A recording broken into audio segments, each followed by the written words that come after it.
Since we have told ourselves that we don't have a specific identity, we don't seem to have a problem with illegal immigration also. Because then we'll immediately cite an ancient Indian tradition. Atiti Devo Bhava, they have to come. How can we behave like this as far as these people are concerned? We have welcomed the Jews, we have welcomed the Afghans, we have welcomed the Tibetans. Why can't we welcome these people? Have Tibetans killed you? In all the years that Tibetans have lived in this country since the invasion of their country, have you heard one riot between Tibetans and Indians? At least in the name of religion. Jews have been living in this country for millennia. They too are a monotheistic faith. Have you heard of one problem between Jews and non-Jews? Parsis have lived in this country. They perhaps constitute the best definition of a minority because today their population is 60,000 and even going down. You've never had a problem as far as they are concerned. So how is it that a position with respect to one particular group is immediately interpreted as an anti-minority position when I don't seem to have a problem with any other minority? They are minorities in the true sense of the word. What does this tell you? And I have to impress upon you this important aspect. 10 years ago or 15 years ago, those places where you would have comfortably been in a position to celebrate your festivals or enjoy your traditions and customs, today you need permission in those places to celebrate your own festivals. What has happened in Calcutta, what has happened in West Bengal, and the need for judicial intervention for you to be able to carry out your own processions and to celebrate your own festival is a wake-up call for the rest of the country. If you do not wake up right now, in your own lifetime, you will find 1,000 warmongers and barbarians standing outside your home and asking you to give up or give up your faith, give up your life or give up your faith. And if I don't know if how many people are even following the news in Kerala. Every day, almost 15 girls are being shipped to Syria. Almost 15 girls on a daily basis.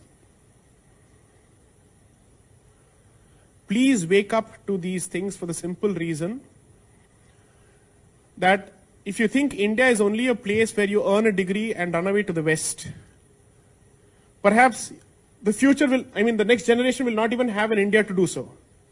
You will not be in a position to do that either. Importantly, you can leave this country and run from one country to another. But can you abandon your identity altogether? That will continue to hound you. And someone who has a problem with your fundamental identity, it doesn't make a difference to him whether you're in India or any other place. As long as you don't give up that particular identity, he's going to come after you. Therefore, an Indic Renaissance is not an academic discussion.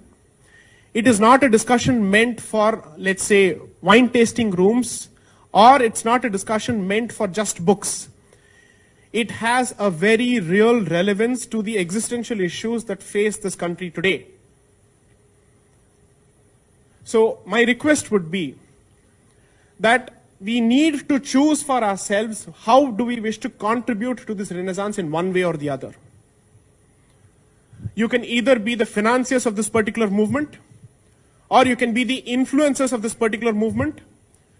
You can be the thought leaders of this particular movement, or you can be the grassroots activist. But you must take part in this particular movement in one way or the other, because if you don't do so, your children will not live in the same India that you lived.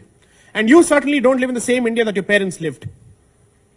So as far as I'm concerned, action is most important. Choose for yourselves one area where you think you're in a better position to contribute and focus on contributing it in one way or the other.